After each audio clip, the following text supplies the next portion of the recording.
Querido Goulart, querido telespectador, após 11 meses sendo restaurado, o Viaduto do Chá, esse cartão postal da cidade de São Paulo, foi entregue novamente à população. A recuperação do Viaduto do Chá e a instalação do MASP Centro fazem parte do programa de revalorização da região central, que inclui a reforma de vários monumentos do centro de São Paulo. Para tanto, nós convidamos aqui da organização Procentro, que na verdade é um programa chamado Procentro, o engenheiro Mário Amaral Sampaio Coelho e o arquiteto Nelson Yamaga, que irá nos contar um pouco da história dessa restauração, desse programa chamado Procentro. Tudo bem com o senhor? Tudo bem. Na verdade, 11 meses assim, nessa reforma toda do viaduto, foi na verdade um reencontro com a história de São Paulo, não foi? Exatamente.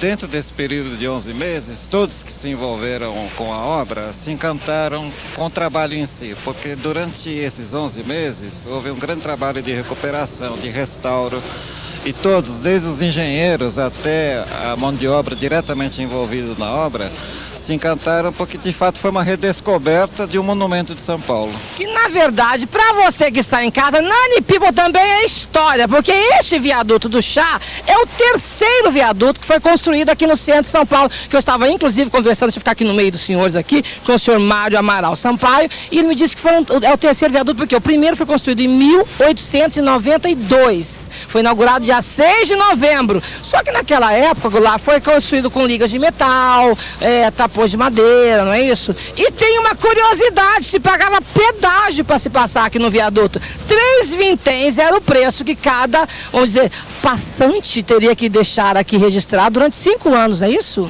É isso. E esse aqui é o terceiro por quê? O outro foi desativado, senhor? O outro foi desativado em função das necessidades que existiam na época, então partiu para um viaduto de concreto, atendendo às características da necessidade da população na época do viaduto. E, na verdade, foi então reconstruído um outro viaduto, foi construído um outro viaduto com estilo Art Deco, que é este viaduto, na verdade, é isso? Exatamente. É mesmo?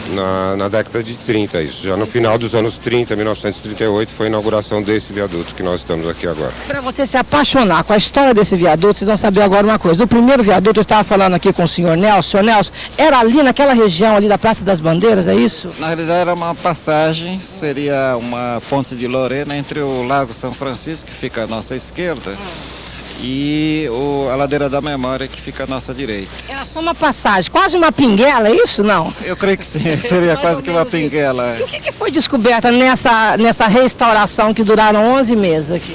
Basicamente, primeiro foi, só para lhe dar um exemplo, esses gradis metálicos, que eles estavam muito deteriorados, enferrujados e tudo. E aí houve um trabalho junto com o DPH, que é o Departamento do Patrimônio Histórico da Prefeitura de São Paulo, uma entidade cuja função dela é basicamente a história de São Paulo. Então houve um trabalho muito importante de se definir essa cor que nós estamos vendo, porque é exatamente isso que havia em 38. Exatamente. Então houve uma pesquisa histórica para se definir e se chegar neste acabamento.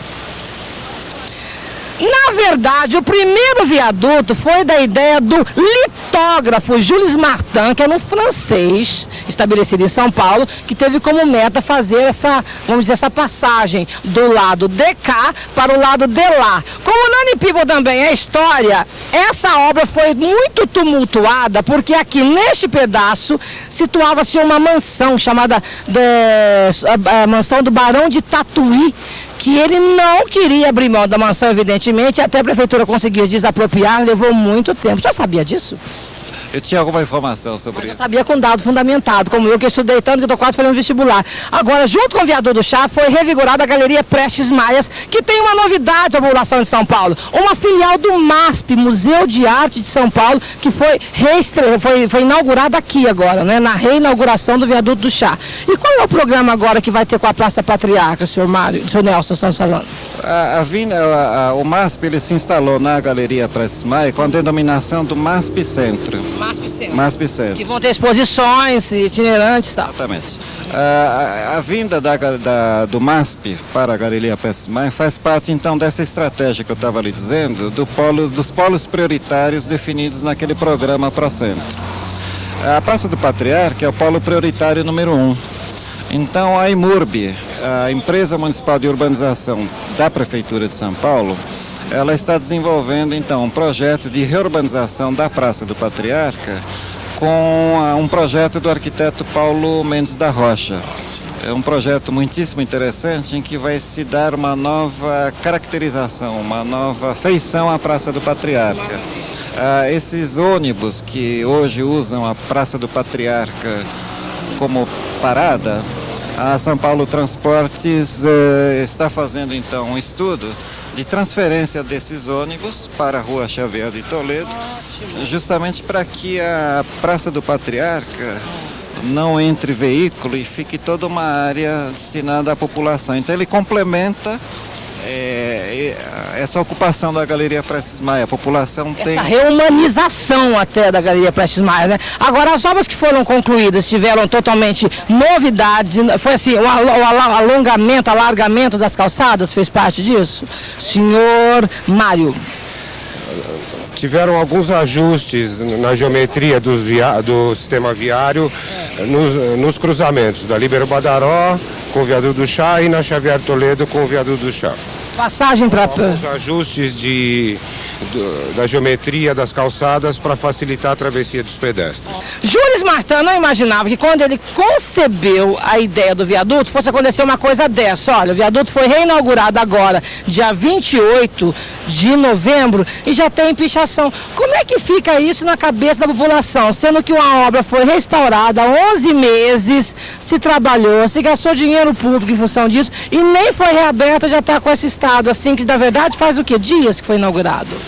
Exatamente, eu acho que todo o trabalho, se não houver uma conscientização da população de que a obra é dela, a população, e que eles têm que cuidar, a gente não vai vencer nunca. Uma das coisas que foram aplicadas aqui também foi uma pintura que facilita a remoção da pichação. Agora, o que é maravilhoso também, Goulart, é mostrar que a Praça das Bandeiras ganhou um símbolo MASP que dá nome a ela. Uma bandeira do Brasil que fica ostentada ali agora. Foi no dia da reinauguração, senhor Nelson? Na verdade, essa bandeira, nós hasteamos essa bandeira no dia 15 de novembro. Ótimo. Mas porque foi uma data escolhida, mas porque nós necessitávamos de um equipamento que o Corpo de Bombeiros nos ajudou, com uma escada Magiras, para não ter interferência no trânsito. Agora, Viaduto do Chá se chama Viaduto do Chá porque na Barão de Itapetininga existia uma rua chamada Rua do Chá. E aqui embaixo se plantava o quê? O senhor tem ideia? Chá. Então, por isso que é Viaduto do Chá, olha só, uma coisa liga a outra, né? Foi bem assim compacta. Vamos mostrar agora para vocês como está maravilhosa a Galeria Prestes Maia com uma instalação do MASP lá dentro, é uma filial. Eles inauguraram a vinda para cá com uma exposição chamada São Paulo de Vila Metrópole. Que nós iremos ver agora com vocês lá embaixo. Vamos lá? Como tudo no mundo gira, gira, gira e volta para o mesmo lugar, a Galeria Prestes Maia acaba de aglomerar, ou vamos dizer, receber nas suas dependências, mais uma filial, que é a Galeria de Arte do MASP. E caso você não saiba, o MASP foi fundado no centro de São Paulo, na rua 7 de abril. E agora ele está voltando para o centro, ou seja, rodou e voltou para o mesmo lugar. A exposição inaugural da Galeria MASP Prestes Maia, como eu disse, o MASP retornou ao centro, se chama São Paulo de Vila a Metrópole, que irá até o dia 20 de maio de 2001. Mas como eu já afirmei, isso vale uma outra pauta, concorda? Caso você ainda não sabe, aqui no Shopping Light era o Teatro São José, que foi um dos pontos nobres da elite paulistana. Esse teatro foi construído em frente ao Teatro Municipal, que teve também como obra o criador, o escritório do Francisco de Paula Ramos de Azevedo, que criou grandes patrimônios de São Paulo. Parabéns a Sanderley Fiuza, que é o presidente da organização Pro Centro, que é um programa, bem dito, que faz com que este Vale do Anhangabaú e outros tantos centros de São Paulo continue a vibrar sempre nas nossas vidas e nos nossos corações. Foi!